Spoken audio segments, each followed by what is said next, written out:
عقل کے ناخن لینا چاہیے ان سعودی حکام کو جنہوں نے طواف بند کر رکھا ہے. بےہودہ قسم کی یہ جماعت. 14 صدیوں سے ہم نے کبھی بھی طواف کو رکتے ہوئے اس طرح کسی وجہ سے نہیں دیکھا. ان سے بھی بڑے خطرناک قسم کے بادشاہ آئے, ظالم بھی آئے, حتیٰ کہ وہ لوگ بھی آئے جنہوں نے خانہ کعبہ کا غلاف جلا دیا تھا لیکن طواف کو روکا نہیں تھا. یہ اور بات ہے کہ یہ دلیل دے رہے ہیں کہ نہیں, اوپر سے طواف جاری ہے, سیکنڈ فلور سے طواف جاری ہے, نیچے کا خالی کیا گیا ہے. یہ کون سی تھیوری ہے کہ سیکنڈ فلور پر کرونا وائرس نہیں آئے گا, صرف گراؤنڈ فلور پر آئے گا, کعبے کے سامنے آئے گا اور پہلے منزلے پہ نہیں آئے گا, دوسرے منزلے پہ نہیں آئے گا. یہی سب سے بڑے دماغی ہیں جو اس طرح کے پلان کر رہے ہیں. مسجد نبوی شریف میں ہمارے ابھی بھی حضرات وہاں موجود ہیں, سلامی کے لیے جہاں جالیوں کے سامنے حاضر ہوتے ہیں وہ پورا کا پورا انہوں نے پیک کر دیا, کسی ایک آدمی کو بھی جانے نہیں دے رہے. حضور پاک صلی اللہ علیہ وسلم کی جالیوں کے سامنے کسی کو گزرنا نہیں ہے. میں نے پوچھا پھر نمازیں کہاں ہو رہی ہیں؟ کہا حضور کے روزے کے پیچھے والی جو مسجد ہے, کہا پبلک ہے, فل ہے, پوری مسجد بھری ہوئی. کہا وہاں کرونا وائرس نہیں آ رہا ہے. کیسی یہ لاجک ہے کہ مسجد نبوی شریف میں پیچھے کا حصہ پوری نمازیں ہو رہی ہیں, کراؤڈ ویسے ہی ہے, حضور پاک کی جالیوں کے سامنے بند کر دیا گیا ہے. میرے عزیزو, یہ دل کی ان کی بھڑاس ہے. کرونا وائرس تو یہ بہانہ ہے, یہ عداوت رسول ہے.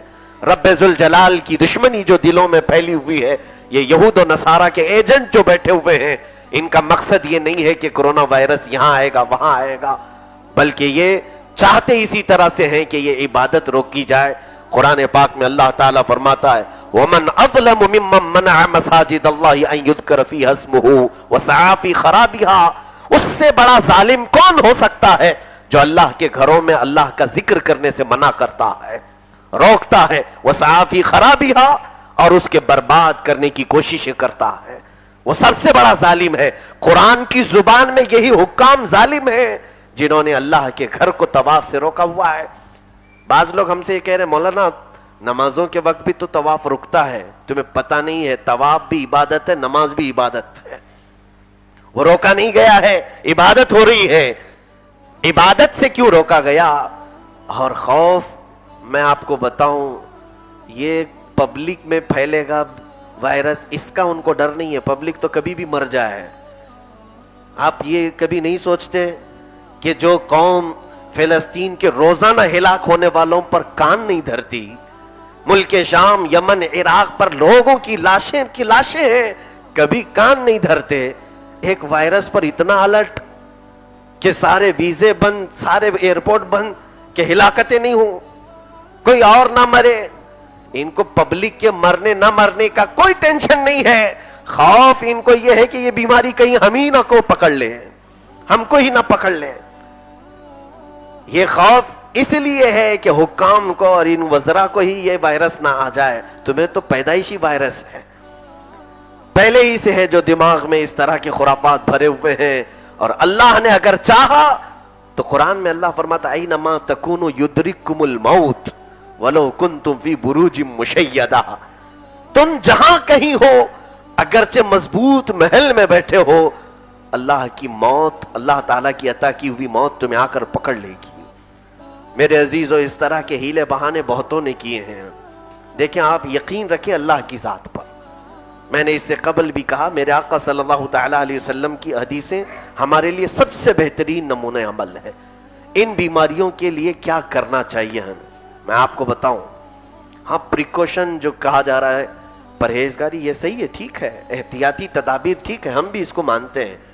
لیکن میں آپ کو اسلامی نقطہ نظر سے بات کہوں, جو کچھ بھی ہوتا ہے, آپ مومن ہیں, ایمان مفصل میں آپ 5ویں نمبر پر, جب 6 نمبر پر آپ آئیں گے, اس میں یہی آپ کو کہنا پڑتا ہے.